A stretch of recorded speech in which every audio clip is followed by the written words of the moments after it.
Hello guys, एक बार फिर से एक नई वीडियो के साथ आप लोगों के सामने है डॉक्टर नमिता भाटिया। समास जो कि हर एक कॉम्पिटिटिव एग्ज़ाम में पूछे जाते हैं और स्कूलों में भी 6 क्लास से स्टार्ट हो जाते हैं और आगे की जितनी भी क्लासेस है उसमें चलते रहते हैं। आज जो मैं आपको समास करवाने जा रही हूँ ये मैंने कॉम्पिटिटिव एग्ज़ाम्स के उससे करवा रही हूँ कि कॉम्पिटिटिव एग्ज़ाम में किसी प्रकार की कोई परेशानी ना हो और कॉम्पिटिटिव एग्ज़ाम में कि किस तरह से पूछे जाते हैं ये सारा कुछ मैं आपको बताऊँगी। समास की परिभाषा, समास के भेद और समास का जो पहला भेद है अव्ययभाव समास, उन सबको मैं एक बार पहले आपके सामने अपनी पहले वाली वीडियो में लेकर आ चुकी हूँ। आज मैं आपको समास का दूसरा भेद यानी कि तत्पुरुष समास के बारे में बताऊंगी कि तत्पुरुष समास होता क्या है। बहुत से लोग हैं जिनको इस समास को करते हुए थोड़ी सी परेशानी होती है कि इस समास को समझना थोड़ा सा मुश्किल लगता है, तो आज इसी चीज़ को मैं बहुत ही आसान तरीके से आप लोगों को बताऊंगी ताकि आप लोगों को किसी भी प्रतियोगी परीक्षा में बैठना हो तो किसी भी तरह की कोई भी मुश्किल ना हो। तो तत्पुरुष समास जो है उसकी परिभाषा क्या होती है कि जिस समास का उत्तर पद प्रधान तथा पूर्व पद गौण होता है तथा पूर्व पद के साथ विभक्ति का लोप हो जाता है, उसे कहा जाता है तत्पुरुष समास। अब आप लोगों को मैंने जब पहली बार समास करवाया था पिछली वीडियो में, तो मैंने आप लोगों को उसमें उत्तर पद और पूर्व पद के बारे में बताया था कि उत्तर पद कौन सा होता है और पूर्व पद कौन सा होता है। तो थोड़ा सा एक बार दोबारा बता देती हूँ। उत्तर पद होता है जो सबसे पहले वाला होता है, माफ़ कीजिए, उत्तर पद होता है बाद वाला और पूर्व पद होता है पहले वाला। तो इसमें क्या कहा है कि उत्तर पद जो होता है वो प्रधान होता है तथा जो पूर्व पद है वो गौण होता है। प्रधान किसको माना जाता है? उत्तर पद को। और जो पूर्व पद होता है यानी कि जो पहला पद होता है उसके साथ जो विभक्ति लगी होती है यानी कि जो भी चिन्ह लगा होता है उसका लोप होता है। अब तत्पुरुष समास की सबसे बढ़िया पहचान क्या है कि इसमें कारक का प्रयोग किया जाता है। कारक के जो भेद हैं वो अगर आपको भेद पता है तो आपको इस समास को पहचानने में किसी तरह की कोई परेशानी नहीं होगी। सबसे बढ़िया इसको पहचान करने का, इसकी पहचान बनाने का सबसे अच्छा ट्रिक जो है वो यही है कि इसमें कारक पाया जाता है। कारक के जो चिन्ह होते हैं उन्हीं से के द्वारा हम इस समास की पहचान कर सकते हैं। तो कारक के जो चिन्ह होते हैं उनको हमें याद रखना पड़ेगा कि कौन से कारक का कौन सा चिन्ह होता है। कारक में हमारे पास 8 भेद होते हैं और आप लोग कहोगे कि मैम आपने तो यहाँ पर 6 भेद लिख रखे हैं और कारक है तो 8 भेद होते हैं, और दूसरी तरफ आप कह रहे हो कि इसमें कारक के चिन्हों का प्रयोग होता है। यस, आपका क्वेश्चन जो है बिल्कुल सही है, आपके माइंड में जो बात आ रही है वो बिल्कुल सही है। कारक हमारे जो है वो 8 प्रकार के होते हैं, लेकिन जो हमारे समास में यानी कि तत्पुरुष समास में जो कारक आते हैं वो 6 ही आते हैं। जो पहला कारक होता है और जो अंतिम कारक होता है यानी कि जो कर्ता और संबोधन, इन दोनों कारकों का प्रयोग यहाँ पर नहीं किया जाता। तो सबसे पहला होता है हमारा कर्ता, वो हम छोड़ देते हैं। दूसरा कौन सा होता है? हमारा कर्म। तो हम जो तत्पुरुष समास की शुरुआत करते हैं वो कर्म तत्पुरुष समास से करते हैं। तो सबसे पहला कौन सा हो गया? हमारा कर्म। कर्म समास, कर्म आपका क्या है? कारक। तो कारक के नाम पर ही इसका नाम रखा गया कर्म। और इसका कौन सा भेद आप कर रहे हो? तत्पुरुष समास। तो क्या आ जाएगा? कर्म तत्पुरुष समास।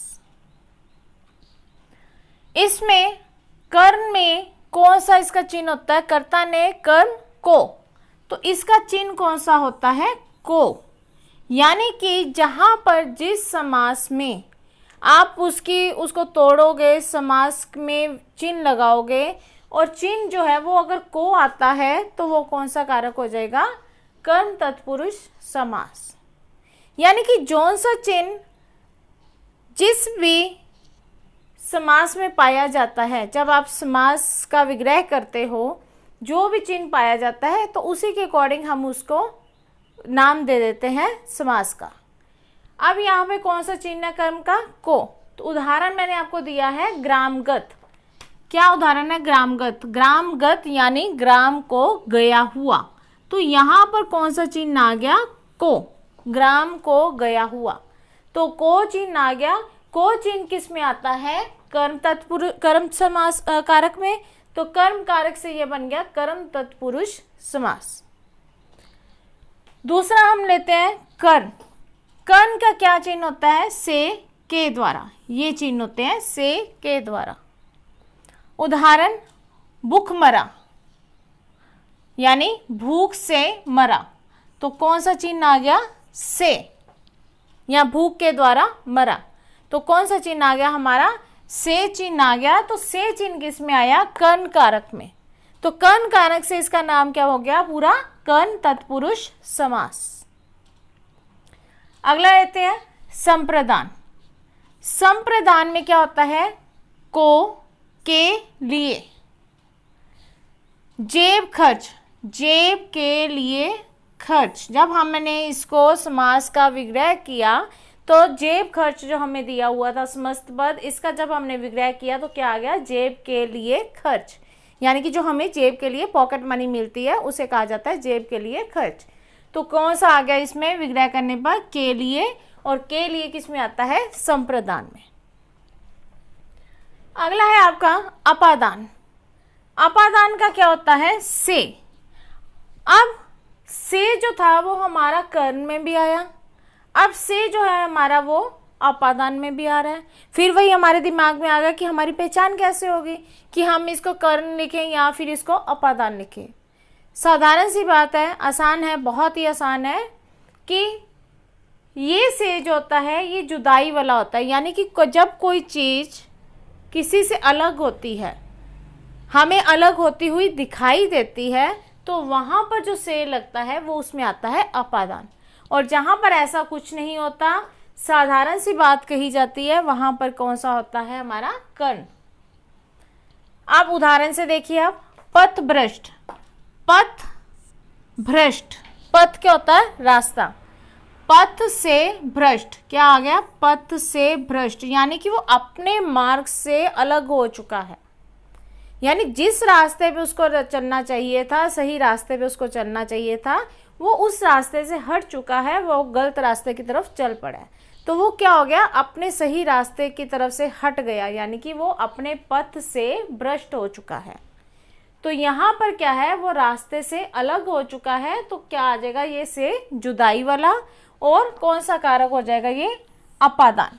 और अपादान कारक से ये क्या हो जाएगा? अपादान तत्पुरुष समास। आसान है, बहुत ही आसान तरीका है इसको समझने का, इसकी पहचान करने का। ज़्यादा अपने दिमाग पे इतना जोर मत डालिए, कोई कंफ्यूजन वाली बात नहीं है, बहुत ही इजी तरीका है। अगला लेते हैं संबंध। संबंध क्या? दो वस्तुओं के बीच, दो बातों के बीच, किसी में भी संबंध का क्या होता है? का, के, की। उदाहरण राजपुत्र, यानी कि राजा का पुत्र। तो क्या आ गया बीच में? का। दोनों के बीच में संबंध आ गया। राजा के बीच में, राजा और पुत्र दोनों के बीच में संबंध दिखाया गया है। तो राजा का पुत्र, यानी कि का जो है वो क्या है? संबंध कारक। तो संबंध कारक से ये क्या हो गया? संबंध तत्पुरुष समास। अगला है हमारा अधिकरण। अधिकरण का चिन्ह क्या होता है? में, पर। दो चिन्ह होते हैं, में भी आ जाता है और पर भी। कहीं पर में आता है, कहीं पर आता है। तो मैंने दोनों के ही उदाहरण यहाँ पर ले रखे हैं। शोक मगन, क्या आ जाएगा? शोक में मगन, शोक में पूरी तरह से वो डूबा हुआ है। तो यहाँ पर क्या आ गया? में। घुड़सवार, घुड़सवार यानी कि घोड़े पर सवार, जो घोड़े पर सवार है उसे कहा जाता है घुड़सवार। तो यहाँ पर क्या आ गया? पर। यहाँ पर कौन सा उदाहरण था? में। और यहाँ पर क्या है? पर। यानी कि में और पर दोनों किसके चिन्ह हैं? अधिकरण कारक के। तो हमने जब इनको तोड़ा, इनका विग्रह किया समास का, तो हमें एक में कौन सा चिन्ह मिला? में, और दूसरे में कौन सा चिन्ह मिला? पर। तो जिसके कारण ये कौन सा कारक हो गया? अधिकरण। और समास कौन सा हो गया? अधिकरण तत्पुरुष समास। ये है हमारे 6 समास जो किसके अंतर्गत आते हैं? तत्पुरुष समास के। और इसमें क्या होता है? कारक होते हैं और उसके चिन्ह पाए जाते हैं। कारक होते हैं और उसके चिन्ह पाए जाते हैं, यानी कि इन दोनों की पहचान क्या, इस कारक की पहचान क्या होती है? इस समास की क्या पहचान होती है? कि इसमें कारक होते हैं और उसके चिन्ह पाए जाते हैं। अब क्या होता है कि कई बार कॉम्पिटिटिव एग्जाम में आप लोगों से ये पूछा जाता है कि आपको मान लीजिए सीधा ये दिया गया ग्रामगत, उदाहरण लेते हैं हम ग्रामगत, हमें ये दिया गया, तो उसको ये पूछा जाता है कि ग्रामगत जो है वो किस समास का भेद है? उदाहरण वो किसका है? ग्रामगत किसका उदाहरण है? आपको 4 ऑप्शंस दी जाती है। अगर तो उसमें ऑप्शन दी जाती है, आपको मान लीजिए सब ऑप्शन दी गई, तत्पुरुष समास, द्वंद्व समास, द्विगु समास, अव्ययभाव समास, यानी कि 4 आपको ऐसे ऑप्शन दी जाती है, तो फिर तो आप इसको कुछ नहीं लिखोगे, इसको आप क्या करोगे? आपको पता चल गया कि जब आपने इस समास का विग्रह किया तो उसमें क्या आ गया? को। आपने अपनी तरफ से इसको तोड़ के देखा, रफ पे इसको काम को करके देखा, तो आपको पता चला कि को। तो को क्या है? कारक चिन्ह है। तो इसके कारण ये कौन सा हो जाएगा?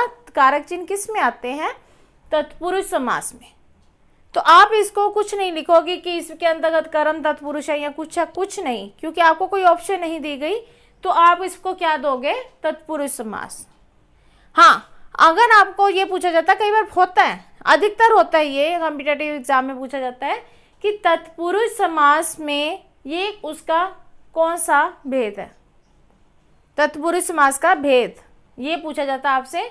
फिर आपको दिया गया भूखमरा, तब आपने इस समास का विग्रह किया, विग्रह करने के बाद आपको कौन सा चिन्ह मिला? इसमें से। तो से आपको पता चला कि ये करण है, करण तत्पुरुष समास। तो 4 ऑप्शन जो आपको दी गई है इसमें, हाँ, इसमें अपादान की ऑप्शन आपको जरूर मिलेगी, क्योंकि कंफ्यूज उन्होंने करना होता है, और कंफ्यूज करने के लिए आपको अपादान की ऑप्शन जरूर मिलेगी, क्योंकि दोनों में ही से होता है। तो आपको पहचान रखनी पड़ेगी कि ये से कौन सा है और ये से कौन सा है। अपादान में क्या होता है? जहाँ पे किसी से कुछ अलग हो रहा है। तो ये आपको 4 ऑप्शन दी होती हैं, तो 4 ऑप्शन में से आपने क्या बताना है? तब उसमें से करण तत्पुरुष समास। तो इस प्रकार इस समास को आप बहुत ही आसान तरीके से समझ सकते हो, जिसको मैंने बहुत ही ज़्यादा आसान तरीके से आपको बताया है। एक एक बात मैंने आपके सामने लिखी हुई है और एक एक बात को मैंने पूरी तरह से एक्सप्लेन किया है। तो आशा करती हूँ कि आपको ये आसानी से समझ में आएगा और आप अपने किसी भी प्रतियोगी परीक्षा के लिए अपने आप को जल्दी से तैयार कर सकते हो इस वीडियो को देखने के बाद। और जल्दी से फ़ोन उठाइए, लाइक के बटन को दबाइए, कमेंट्स कीजिए, आवश्यक है, शेयर कीजिए वीडियो, ताकि जैसे आप इसका फ़ायदा उठा रहे हैं बाकी लोग भी उठाएं।